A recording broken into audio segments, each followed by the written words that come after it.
मारता जान तो हर कान में के बलिया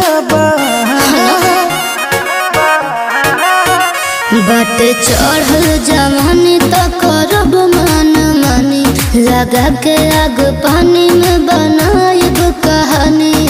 चावल से झाते बेलू गरम पतीला हो का, तोहर आँख नीला नीला बातुशीला हो का, नाना तोहर आँख नीला नीला बातुशीला हो का।